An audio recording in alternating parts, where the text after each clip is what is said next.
যুগপুরুষোত্তম শ্রী শ্রী ঠাকুর অনুকূল চন্দ্রের রাতুল রাঙা চরণে জানালাম আমার শত কোটি দণ্ডবত প্রণাম। আমার ভক্তপ্রাণ দাদা ভাই বোন মা সকলকে জানালাম জয় গুরু।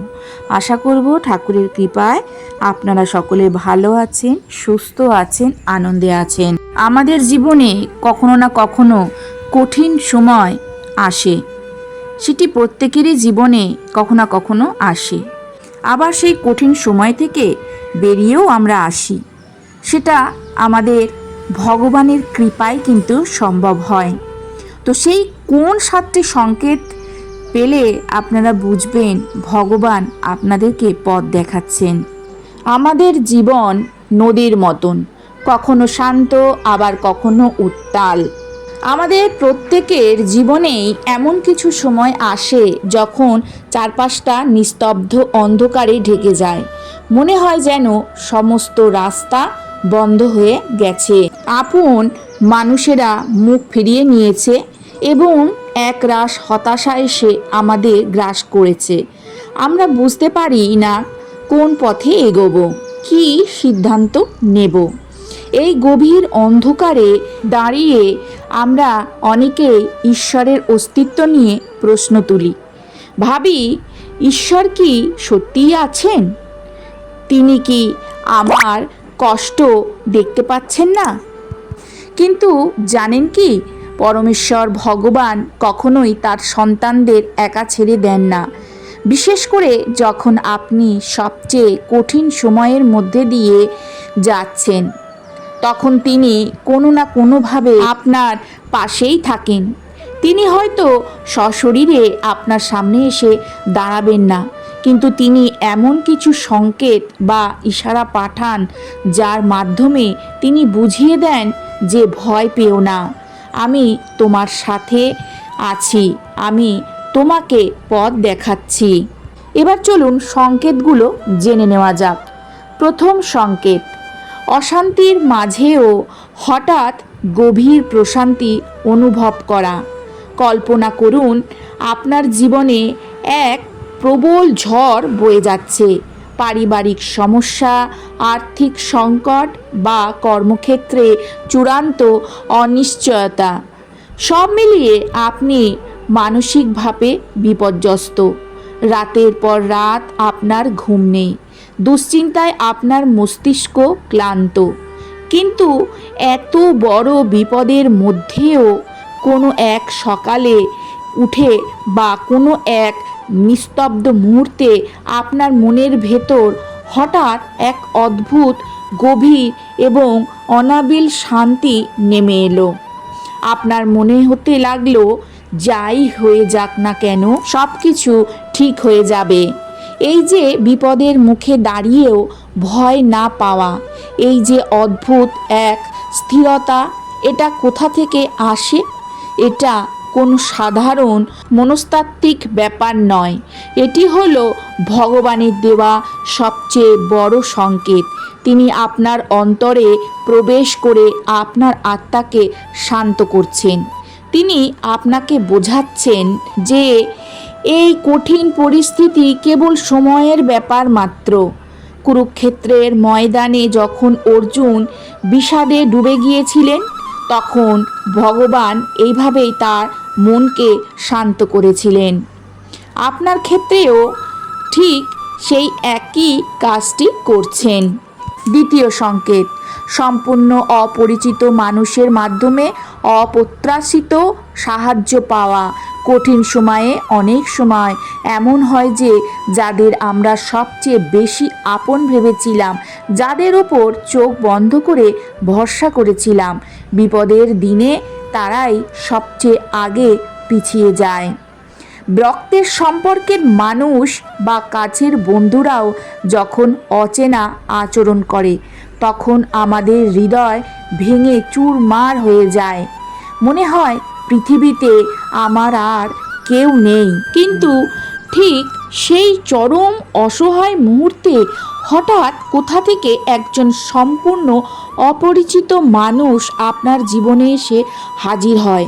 হয়তো বাসে, ট্রেনে আলাপ হওয়া কোনো ব্যক্তি বা সোশ্যাল মিডিয়ার কোনো অচেনা বন্ধু বা রাস্তায় কোনো সাধারণ মানুষ যার সাথে আপনার কোনো স্বার্থের সম্পর্ক নেই, তিনি এসে আপনাকে এমনভাবে সাহায্য করে যান যা আপনি স্বপ্নেও হয়তো কল্পনা করেননি। তৃতীয় সংকেত, ফলের প্রতি আসক্তি বা মোহ সম্পূর্ণ কেটে যাওয়া।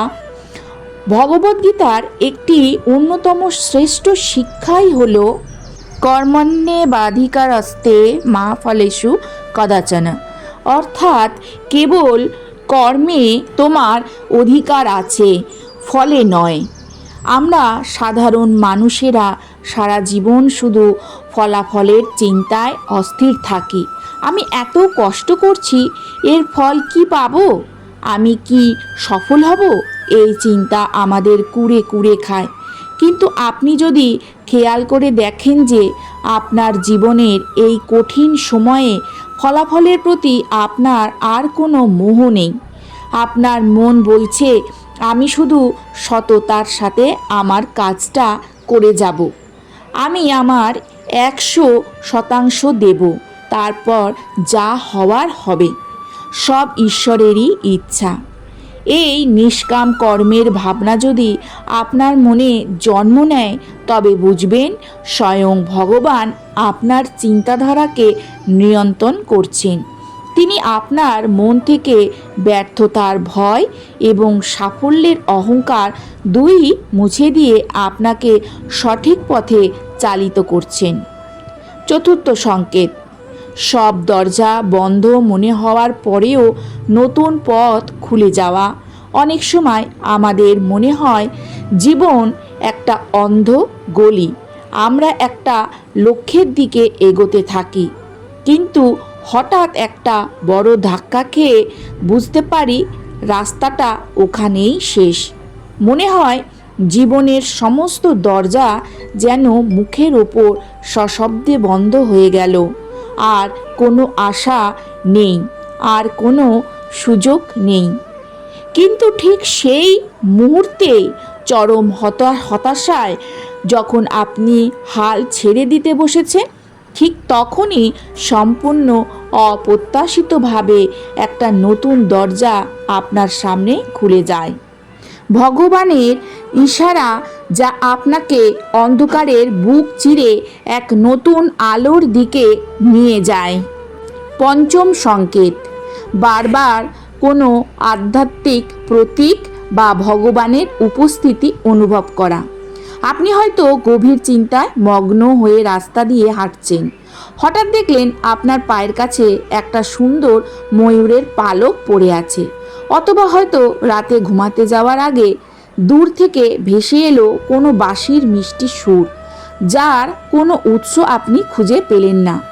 কিংবা হয়তো সারাদিনে বারবার বিভিন্ন মাধ্যমে কৃষ্ণ বা রাধে রাধে নাম আপনার কানে আসতে থাকলো। তিনি আপনাকে বোঝাতে চাইছেন যে তুমি একা নও, আমার আশীর্বাদের হাত সর্বদা তোমার মাথার উপর আছে। ষষ্ঠ সংকেত, মনের ভেতরের রাগ এবং প্রতিশোধ স্পৃহা সম্পূর্ণ দূর হওয়া। আমাদের কেউ ঠকালে, অপমান করলে বা বিনা কারণে কষ্ট দিলে তার প্রতি রাগ হওয়াটা খুব স্বাভাবিক। মানুষের মন সবসময় প্রতিশোধ নিতে চায়। ও আমার এত বড় ক্ষতি করলো, ওর যেন খুব খারাপ হয়।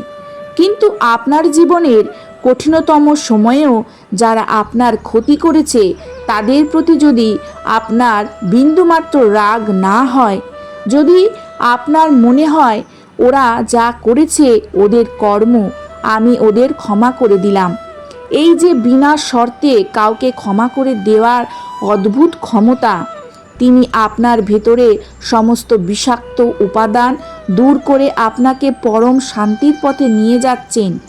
সপ্তম সংকেত, ভেতরের অন্তর্দৃষ্টি এবং সঠিক সিদ্ধান্ত নেবার অভাবনীয় আত্মবিশ্বাস। জীবনে এমন কিছু মোড় আসে যেখানে দাঁড়িয়ে আমাদের খুব গুরুত্বপূর্ণ কিছু সিদ্ধান্ত নিতে হয়।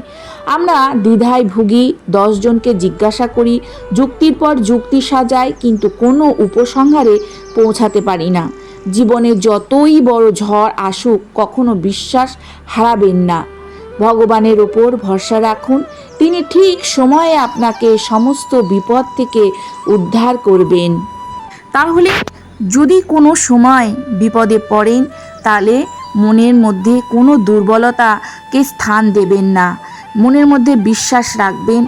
ভগবান সবসময় আমাদের সাথে আছেন, আমাদের পাশে আছেন। ভগবান আমাদের জন্য সাহায্যের হাত সব সময় বাড়িয়ে রেখেছেন। আজকের আলোচনা এখানে শেষ করলাম। আশা করব আজকের আলোচনা আপনাদের ভালো লাগবে। কালকে আবারও আসবো নতুন আরেকটি আলোচনা নিয়ে। সবাই ভালো থাকুন, সুস্থ থাকুন, সাবধানে থাকুন। জয় গুরু, বন্দে পুরুষোত্তমম।